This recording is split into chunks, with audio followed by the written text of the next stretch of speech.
राष्ट्रपति से ट्रंप बने प्रेग्नेंट महिलाओं के डॉक्टर। इटली की पीएम जॉर्जिया मेलोनी के खिलाफ हो रहा प्रदर्शन। चीन पर मंडरा रहा भारी तबाही का खतरा। सऊदी अरब के ग्रैंड मुफ्ती शेख अब्दुल का निधन। रूस ने भारत को दिया SU-57 का बड़ा ऑफर। नमस्कार, मेरा नाम है शालिनी और आप देख रहे हैं द न्यूज़ 15। स्वागत है आपका हमारे खास प्रोग्राम दुनिया के हालचाल में। चलिए नजर डालते हैं इन बड़ी खबरों पर विस्तार से। अमेरिकी राष्ट्रपति डोनाल्ड ट्रंप ने ऑटिज्म को लेकर एक बयान दिया है, जिससे दुनिया भर में हंगामा मच गया है। उन्होंने कहा है कि गर्भवती महिलाओं को टाइलेनॉल यानी कि पैरासीटामोल का इस्तेमाल कम करना चाहिए, क्योंकि इससे ऑटिज्म का खतरा बढ़ सकता है।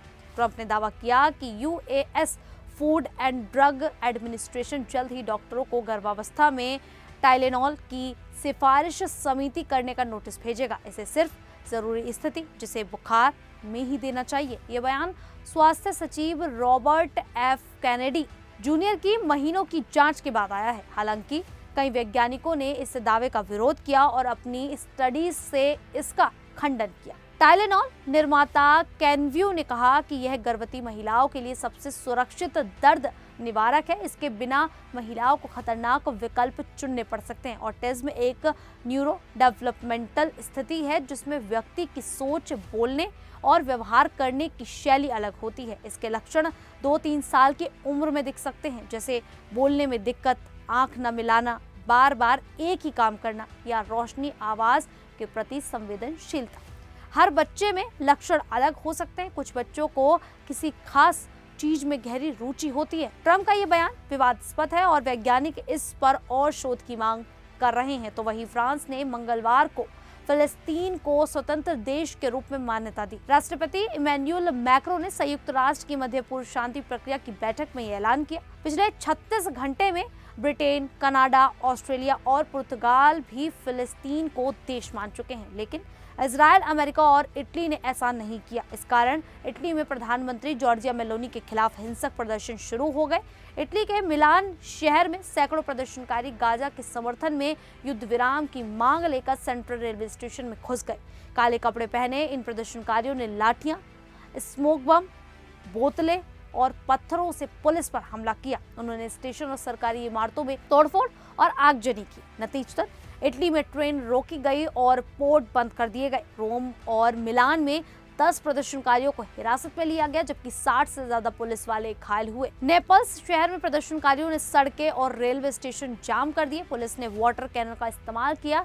मेलोनी ने कहा कि उन पर दबाव बनाने के लिए प्रदर्शन हो रहे हैं। अब तक भारत, फ्रांस, ब्रिटेन, सऊदी अरब समेत 152 देश फिलिस्तीन को मान्यता दे चुके हैं, जो संयुक्त राष्ट्र के 78% सदस्य हैं। भारत ने 1988 में ही फिलिस्तीन को मान्यता दे दी थी। तो वहीं दक्षिणी चीन में सुपर टाइफून रगासा का खतरा मंडरा रहा है, जो सालों में सबसे खतरनाक तूफानों में से एक है। इसकी रफ्तार 230 किलोमीटर घंटा है और ये दक्षिण चीन सागर से गुजर रहा है। ये बुधवार को गवांगडोंग प्रांत के शेंजन में श्वेन काउंटी के बीच तट से टकरा सकता है। हांगकांग में तूफान का तीसरा सबसे बड़ा अलर्ट जारी किया गया है, जो और बढ़ सकता है। तूफान से समुद्र का जल स्तर 2 से 5 मीटर तक बढ़ सकता है, जिससे भारी नुकसान हो सकता है, जैसे 2017 के टाइफून हाटो और 2018 के टाइफून मंगखुट में हुआ था। हांगकांग, शेंजन और मकाओ में स्कूल, ऑफिस बंद कर दिए गए हैं। उड़ानें रद्द हो रही हैं और लोग तूफान से बचने की तैयारी कर रहे हैं। लोग घरों में रेत की बोरियां और बैरियर लगा रहे हैं, खिड़कियों पर टेप चिपका रहे हैं। बाजारों में सामान की कमी हो गई है, क्योंकि लोग खाने पीने की चीजें जमा कर रहे हैं। मकाओ में इमरजेंसी व्यवस्था शुरू हो गई है। इससे पहले रगासा ने फिलीपींस में भारी तबाही मचाई, जहां 3 लोगों की मौत हुई, 5 लापता हैं और 17,500 से ज्यादा लोग बेघर हो गए हैं। ताइवान में भी 6 लोग घायल हुए और हजारों घरों की बिजली चली गई। फिलीपींस में पहले से ही सतर्कता और तैयारी थी, लेकिन तूफान का असर बहुत भयानक रहा। तो वहीं सऊदी अरब के ग्रैंड मुफ्ती शेख अब्दुल अजीज बिन अब्दुल्ला बिन मोहम्मद अल शेख का 82 साल की उम्र में निधन हो गया। सऊदी न्यूज एजेंसी ने मंगलवार को इसकी घोषणा की। उनकी जनाजे की नमाज रियाद की इमाम तुर्की बिन अब्दुल्ला मस्जिद में आशे की नमाज के बाद होगी। शेख अब्दुल अजीज वरिष्ठ विद्वानों की परिषद के प्रमुख थे। वे स्कॉलरली रिसर्च और इफ्ता की general president of Muslim world league की सुप्रीम काउंसिल के भी अध्यक्ष थे। रॉयल कोर्ट ने कहा कि उनके निधन से सऊदी अरब और इस्लामी दुनिया में एक महान विद्वान खो दिया है। उन्होंने इस्लाम और मुसलमानों की सेवा में बड़ा योगदान दिया। शाही आदेश के मुताबिक मक्का की ग्रैंड मस्जिद, मदीना की पैगंबर मस्जिद और पूरे सऊदी अरब की मस्जिदों में उनकी जनाजा नमाज पढ़ी जाएगी। शाही दरबार ने उन्हें एक ऐसी विद्वान के रूप में याद किया जिन्होंने अपना पूरा जीवन इस्लाम की सेवा और मुसलमानों के मार्गदर्शन में समर्पित किया।